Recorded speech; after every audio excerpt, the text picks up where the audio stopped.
The Grand Hall of the Galactic Council was filled with thousands of voices. It was the largest political chamber in the galaxy, floating above the gas giant world of Xeric 9. Representatives from hundreds of alien species had gathered. They came from rich empires, warrior clans, and ancient star civilizations, and among them stood one human, Ambassador Daniel Reeve. He stood alone at the front row, dressed in Earth's simple diplomatic uniform. He was calm, his hands behind his back, eyes forward. But deep inside, he was holding back a storm. This was not the first time he had come to the Council. Humans had been part of the Galactic Alliance for over 200 years now. They had fought wars, ended plagues, and helped rebuild shattered worlds. They had shared their ships, their medicine, and even their people. But today was different. Today, the Council had gathered to discuss emotion. Remove Earth from the core worlds. The speaker was a tall, insect-like creature from the Krivik Empire. His name was Chancellor Vrul. His voice buzzed through the hall. The humans are unreliable, he said. Primitive, emotional, dangerous. Many aliens nodded. Some clapped. Ambassador Reeve said nothing. A blue-skinned diplomat from the Nalari sector stood next. She laughed as she spoke. Earth still uses steel in its ships, she said mockingly. Can you believe that? Steel, not even quantum mesh. Laughter filled the hall. Then came a reptilian general from the Jurek hegemony. He waved a datavat. 2 human ships refused to follow our command last month. They said it was against their values. What values? They are barely more than animals. Reeve's jaw tightened. No one remembered how humans had saved the Jurek homeworld from a plague last year. No one mentioned how Earth's fleet had stood between the Nalari and extinction during the Void War. It was all forgotten.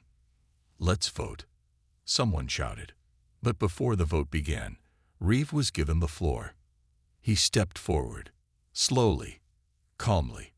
Are we really doing this? He asked. His voice was quiet but carried power. The room grew a bit silent. 200 years ago, Earth received your invitation. We came with hope. We believed in unity, in peace, in building something greater together. He looked around the room. Many did not meet his eyes. We gave everything, Reeve continued. Our ships, our knowledge, our lives. And now you call us emotional, primitive. The silence grew heavier.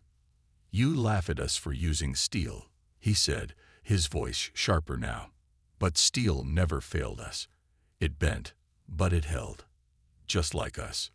Murmurs spread through the chamber. Some aliens shifted uncomfortably. Reeve's eyes became cold. Earth joined you because we believed in you. But now, we see the truth. You never respected us. You used us. And now you want to throw us away like we are nothing. He took out a small device, a communicator. You want us gone, he said quietly. Then he pressed a button. So be it. That was all. No threats, no anger, just those words. So be it.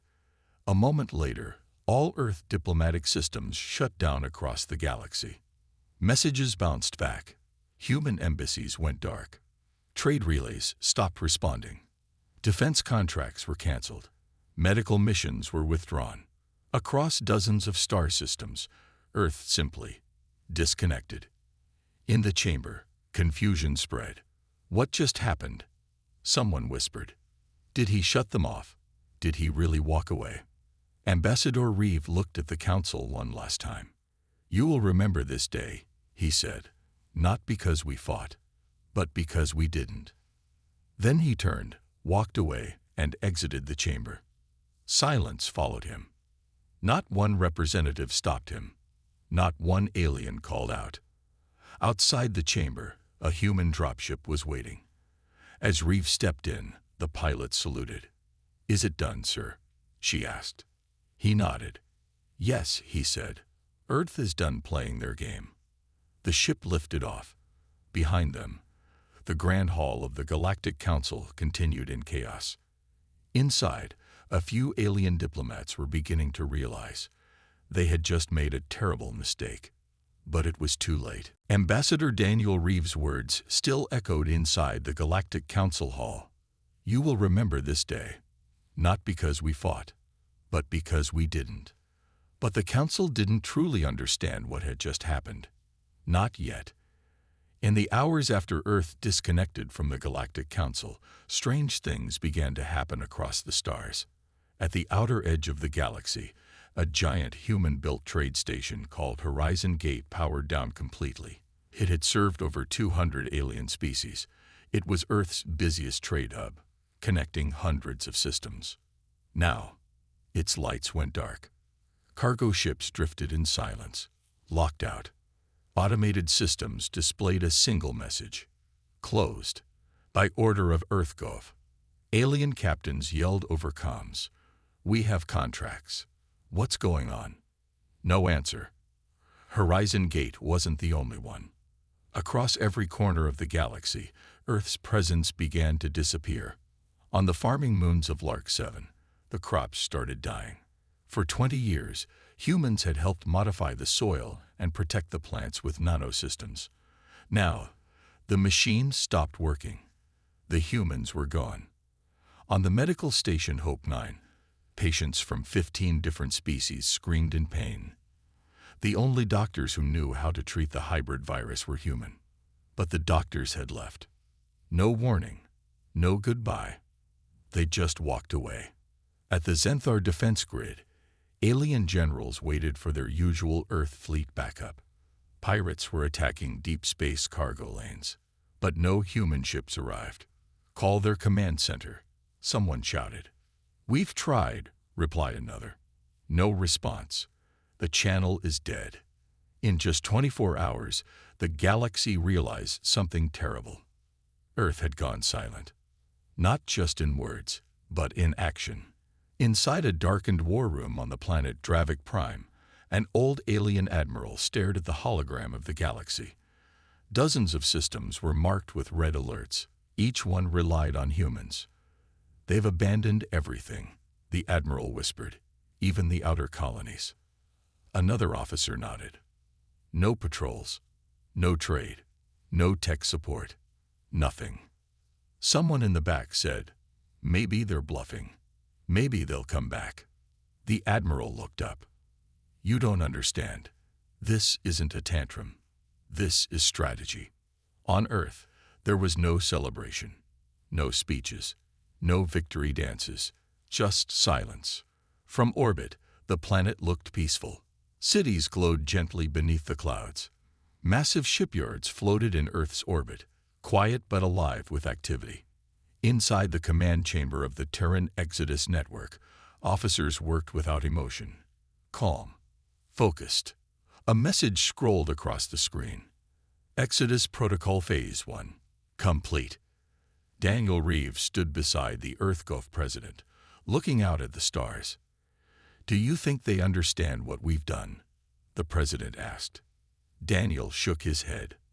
"No, not yet, but soon." Far away, on the diplomatic world of Veltar, a small group of alien ambassadors held a private meeting. They had worked with humans for years. Some even had human friends. One of them, a frog-like creature named Fiesel, trembled as he read a report. "Human repair crews are gone from our energy plants. If we don't fix the core, our entire city could go dark in 3 days."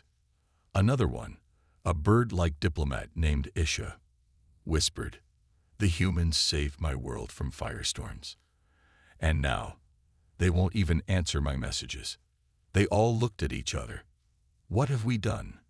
Someone said quietly. No one answered. Back in council space, a crisis meeting was called. The council's leaders were panicking. Ships were stranded. Stations were failing. Minor civil wars were already breaking out in weaker systems. "We must reconnect with Earth," shouted a council member. "Apologize," said another. "Send gifts, send peace offers." But Earth didn't answer. They had removed their ambassadors, closed their gates, blocked their channels. One brave alien pilot tried to land on Mars without permission. He was shot down instantly by an unmanned defense satellite. No warning, no message, just one flash, and he was gone. The satellite broadcasted a cold message to all nearby ships. You are entering restricted human territory. Leave now. This is your only warning. From one edge of the galaxy to the other, one message was spreading fast. Earth is done. The galaxy laughed at humans. And now they were gone. And without them, everything was starting to fall apart. The galaxy had laughed at humans. Now the galaxy was falling apart. Just 1 week after Earth walked away from the Galactic Council, cracks had begun to form across every system that once depended on them. No one had realized how deeply humanity was connected to everything. Until now. In the Scovari sector, hundreds of cargo ships waited in line near a giant jump gate. Normally, the gate would run smoothly. Earth had helped build its stabilizers and monitor traffic with their advanced AI. But the human eye had shut down. Now the jump gate was stuck in a feedback loop. Ships could not pass. Supplies weren't moving. Food, fuel, medicine, all stuck in space. Fights broke out between captains. Pirates attacked the slow ships. Starvation warnings lit up across nearby colonies. And the jump gate, it was still offline. On the jungle planet Verdak 3, chaos broke loose in the capital city. The weather shields failed. For the past 10 years, Earth had maintained the satellite system that kept the dangerous storms away from the cities. Now, with no human technicians, the satellites drifted uselessly in orbit. Lightning storms tore through buildings. Acid rain burned crops. Thousands ran for shelter. The local government begged Earth for help. But Earth was silent. Even the military alliances were breaking apart. On the outer rim, a long war between the Rascari and Dronal species had been frozen by human peacekeepers. Their presence kept both sides calm. Now, with no human ships in the region, the war reignited in just 2 days. Both species blamed each other. Missiles were launched. Cities turned to fire.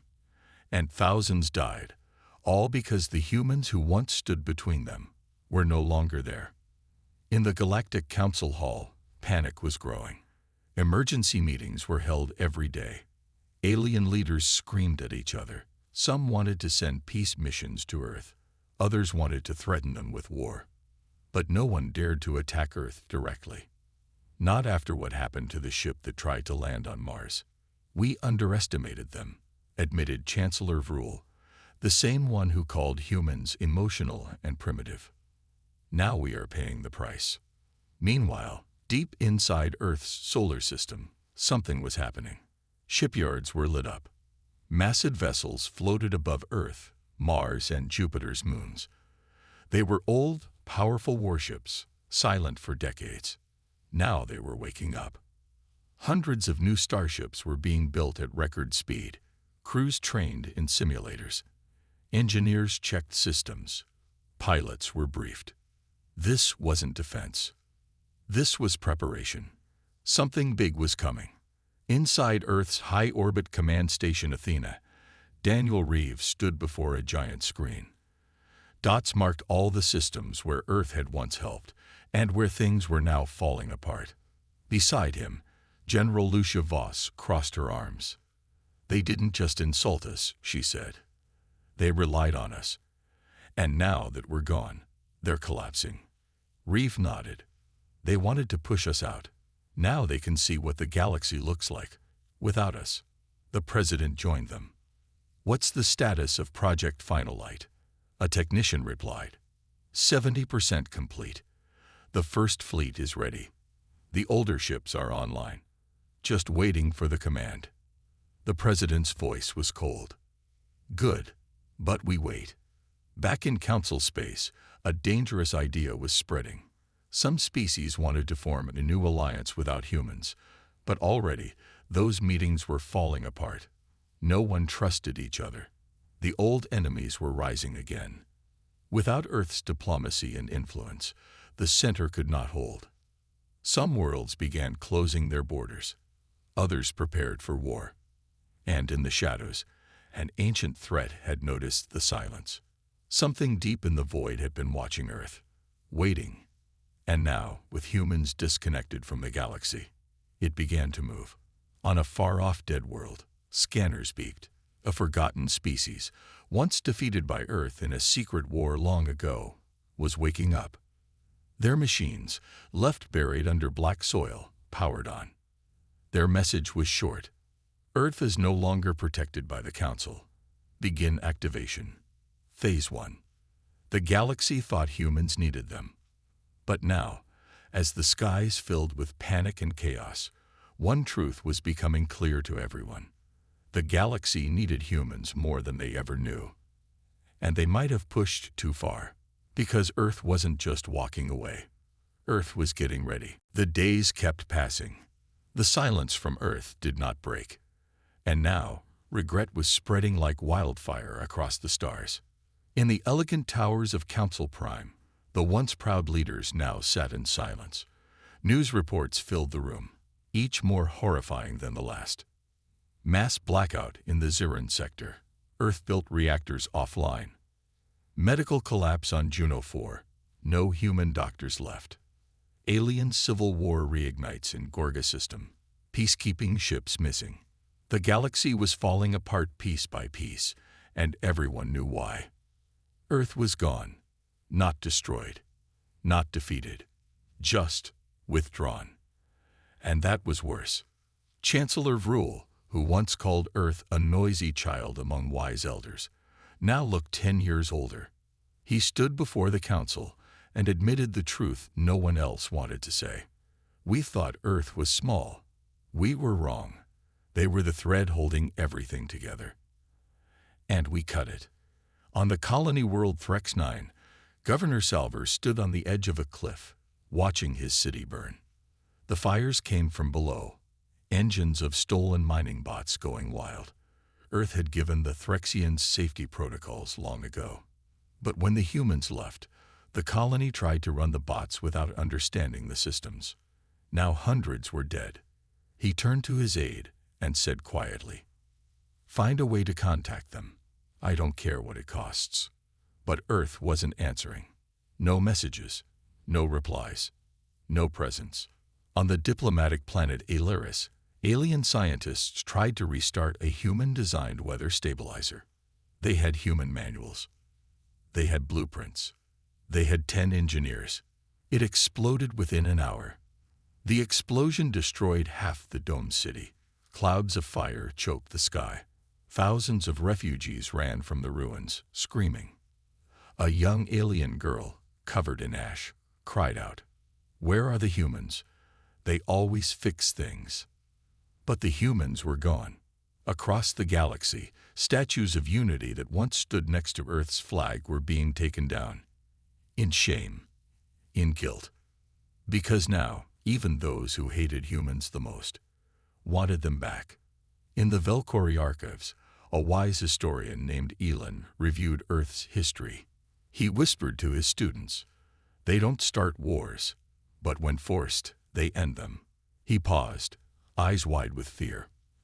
"And they always prepare in silence." One student raised a hand. "Do you think Earth is preparing something now?" Elon's voice dropped. "I think they already have. And we're too late to stop it." Back on Earth, inside a secret lunar base, Commander Lucia Voss stared at a black screen filled with glowing red markers. Each marker showed a galactic failure, systems crashing, alliances breaking, wars starting. Beside her, Daniel Reeve read a transmission. "Velkori, Threx, Juno, they're all asking for forgiveness, begging us to return." Lucia's jaw tightened. "They wanted us gone. Let them feel it." He nodded. "They are feeling it." The screen flickered. An alert from deep space. Unusual energy readings. A fleet activating in the void. Lucia narrowed her eyes. "That's not alien. That's something worse." In hidden corners of the galaxy, human allies, the few species who never turned against Earth, began to receive secret messages. One message read, "Be ready. Do not speak our name. Help will come." Another read, "The galaxy betrayed us, but not all of you. You will not be forgotten." These species began hiding human tech, protecting human friends, waiting. On Draxus 12, a once wealthy trade world, things were turning violent. Their starport had relied on human security drones. Now the port was lawless. Gangs controlled the landing zones. Ships were stolen. Civilians were robbed in daylight. An old alien vendor, who once traded with humans daily, sat by his empty stall. His hands shook. A reporter asked him, "What happened to your business?" He pointed at the empty skies and said one word, "Earth." And still, Earth said nothing. But in space, the silence was not empty. More and more human ships were being seen, only for a moment, then gone. Stealth ships, fast, silent, watching. The galaxy didn't understand it yet, but Earth wasn't staying quiet because it was weak. Earth was quiet because it was watching, preparing, calculating, and when the time came, they wouldn't ask for justice. They would take it. The galaxy thought Earth had disappeared, but Earth was still watching. And now, its shadows were returning. In the far edge of the Zorak Belt, 3 pirate ships were attacking a peaceful mining station. The aliens inside cried out for help, sending messages to the council. No one answered. The pirates laughed. No one could stop them now. Humans were gone.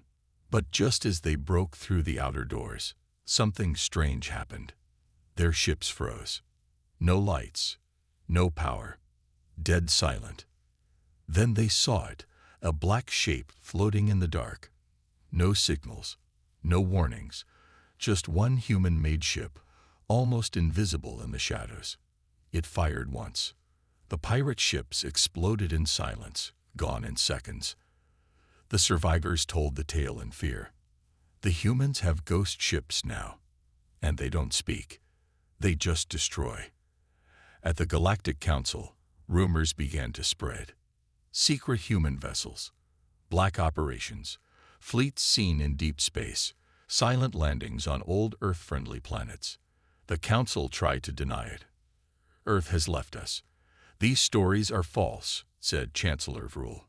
But the galaxy wasn't listening to him anymore. They were watching the skies. In the Grelian Nebula, an entire station suddenly came back online. It had been dark for weeks since Earth's systems shut down. Now it was running smoothly again. The Council sent a team to investigate. They found a human engineer, one man, sitting alone in the control room. His name was Marcus Lane. When asked why he returned, he replied with calm eyes, "I'm not here for you. I'm here to stop things from falling too far. Earth doesn't want your thanks.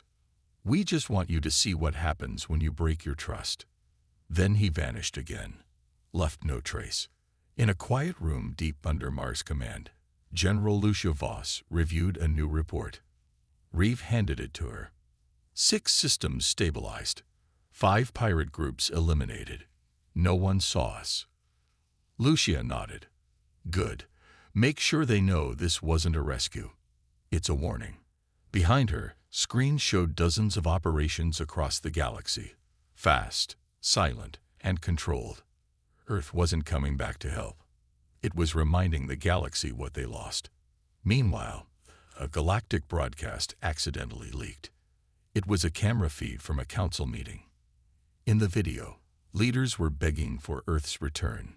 One even cried, shouting, "We were wrong.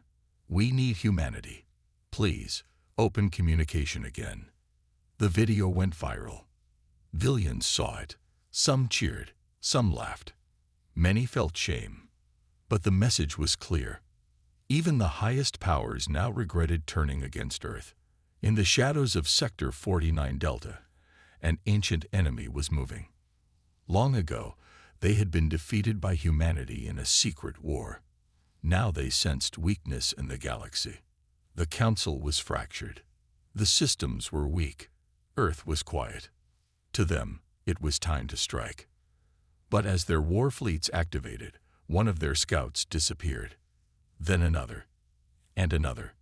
Within hours, half their frontline ships were gone. No signs of battle. No distress calls. Just silence.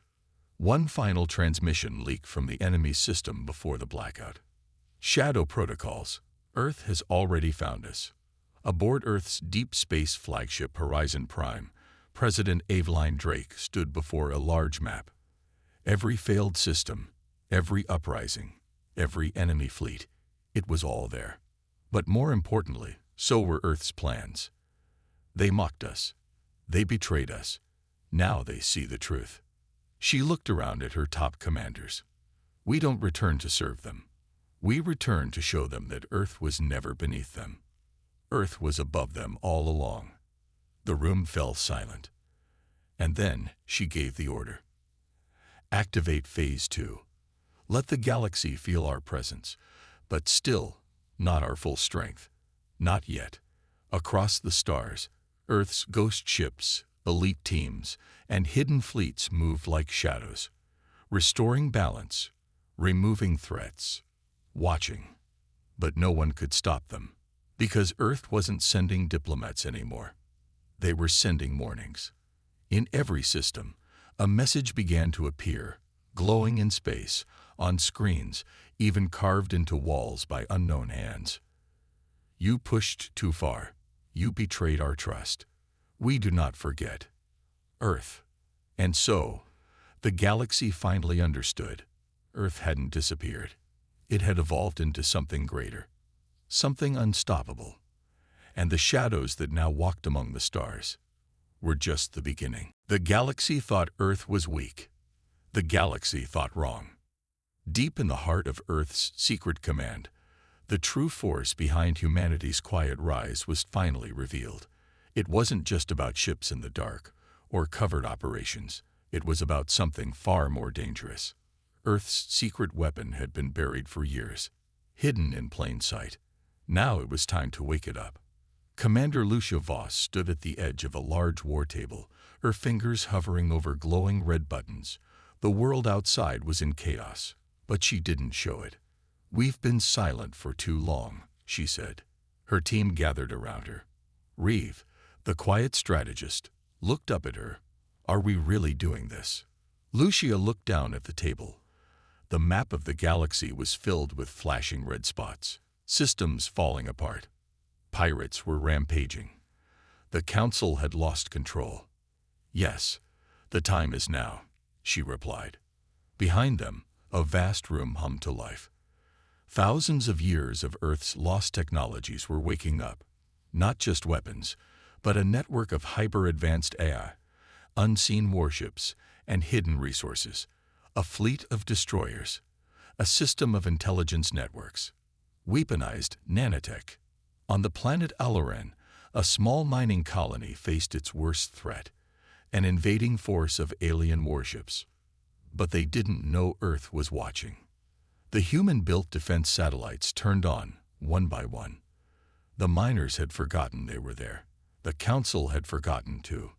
The first missile struck the enemy's lead ship, splitting it in two. The second wave of defense drones flew in with speed and precision, taking down ship after ship in perfect order. Within hours, the invading force was gone. And the galaxy watched. A message flashed across every screen. "Earth does not forget. You were warned." Back in the heart of Council Prime, Chancellor Vrool sat in silence. He had received reports of the destruction of the pirate fleets, the sudden reappearance of human forces, and the growing fear among the galaxy's leaders. "What is Earth doing?" he muttered. A few council members watched in silence, knowing the answer too well. Earth wasn't just defending anymore. Earth was attacking. In a dark corner of space, the Pirates of Zaran, a notorious gang of galactic criminals, had been living freely for years. No one could touch them. No one had the guts. But then, one night, the stars turned red. They didn't know it was coming. No one did. A massive fleet emerged from nowhere. Human ships, each one built with incredible precision. Ships that could hide in the dark. Ships that could track anything. Ships that never missed their target. By the time the pirates tried to run, it was too late. Each of their ships was disabled without a single shot fired. Every pirate crew was captured and taken alive. The pirates screamed as they were brought to Earth's secret station in the middle of nowhere. "We don't negotiate," Lucia's voice echoed through the dark. Far from the Council's reach, deep in the blackness of space, humanity's final warning echoed louder and louder. The Stellar Alliance was falling. The Zarnok Empire was struggling. The Drath Empire had lost control of its outer colonies. It was all because of one thing. Earth was not a primitive species. Earth had been playing the game all along. And now, Earth was no longer a part of it. Meanwhile, in a small room on the distant colony of Nova Corax, an alien diplomat named Sirach tried to contact the Galactic Council. His message was simple. "We need Earth. We need Earth's help. Our fleets are failing. We need your ships, your soldiers." But Earth wasn't responding. Then, as if by magic, a single human-made ship appeared on their scanners. But no communication came through. The ship simply hovered over the colony, watching. Then Sirach realized the truth. Earth wasn't going to help. It wasn't going to fight for them. The ship simply stayed there, a reminder of what the galaxy had lost. Back on Earth, President Aveline Drake stood once more before her war table, watching the galaxy's slow breakdown. The new order was set. Earth wasn't asking for permission. It wasn't even waiting for an answer. Now, Earth was going to shake the galaxy to its will. "It's time to bring this galaxy into balance," Aveline said. "But we do it our way. No more control. No more greed. No more games." Her voice echoed through the halls of Earth's secret bases. The decision was made. Earth was finally going to end the cycle of galactic corruption. They were going to reset the order. But this time, the galaxy would listen. The age of Earth's silence was over. Now, the age of Earth's reckoning had begun. The galaxy had been given a choice. The choice to change, or to face the consequences. In the heart of the Galactic Council, the leaders met in secret. The tension in the room was unbearable. They had seen the signs. They had heard the stories. But now, Earth was at the doorstep, and they knew their time was running out. "We can't keep pretending this isn't happening," Chancellor Vrul said, his voice shaky. One by one, the council members looked at him. They were frightened. Not of Earth's ships, not of Earth's weapons, but of Earth's strength. The power that had been hidden for so long, the power that now loomed over them. "We made a mistake. We all made the same mistake," said Zal, one of the highest-ranking council members. His voice was low. "But we can still fix it. We can negotiate." "Negotiate with Earth?" Vrul asked, his voice full of disbelief. "Earth doesn't negotiate anymore. It acts." Far across the stars, in the darkness of space, Earth's fleet was positioned, ready, silent, patient, watching. Ships that seemed to be shadows, floating in the blackness. They were everywhere, ready for a command. And behind it all, a quiet, unyielding presence. President Aveline Drake. She wasn't interested in revenge. She wasn't interested in war. She had only one goal: to make the galaxy remember Earth, to make the galaxy respect Earth. Back at the council, the debate grew heated. "We can't just hand over control to them." One member shouted, "You saw what happened to the pirate fleets." Another cried, "They're not even asking for a fight. They're taking everything from us." Zal rose from his seat, his hands shaking. "But we need them. We've pushed too far. We can't survive without Earth." For the first time, the truth was laid bare. The galaxy was weak without Earth. The galaxy had forgotten that Earth had been the heart of the Great Alliance. Earth had been the protector, the warrior, the force that had held the galaxy together. Without Earth, the Council had crumbled. Earth never wanted to rule the galaxy. Zoll continued. It only wanted to protect it, to preserve balance. But we forced them out, and now we need them back. In the cold silence of space, the message was sent. Not a single word. Just a signal, a pattern of lights flashing across the galaxy. Earth's demand. The message spread to every system. It reached the pirates. It reached the corporations. It reached the empires. Even the far-off colonies. Every system was faced with the same choice. Join us in peace, or face the consequences of your betrayal. Back at the Galactic Council, there was no longer any debating. They knew their choice was clear. What do we do now? Asked Phruel, his voice breaking. Zoll looked around at the terrified faces of the other council members. Then he turned his eyes to the sky, as if he could see Earth's ships waiting. We submit, Zoll said quietly. We admit we were wrong. We ask for Earth's forgiveness, and we hope that this time they let us live. In a distant corner of space, the pirate ships, which had once ruled the stars, were now crawling in fear. They knew what Earth's ships could do. They had already felt the power of Earth's silent strike. They knew that they could not survive unless they bowed to Earth's will. One by one, pirate leaders sent out their unconditional surrender messages. They begged for mercy. On the colony world of Terra Nova, the civilian leaders held a vote. The galaxy's fate hung in the balance. Would they side with the Council, or would they seek Earth's mercy? The vote was overwhelming. The galaxy chose Earth.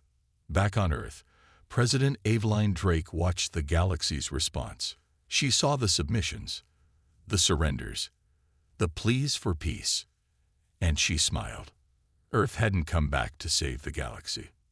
Earth had come to reclaim its place, to remind the galaxy of its true power. The galaxy had been given a choice. It had chosen Earth.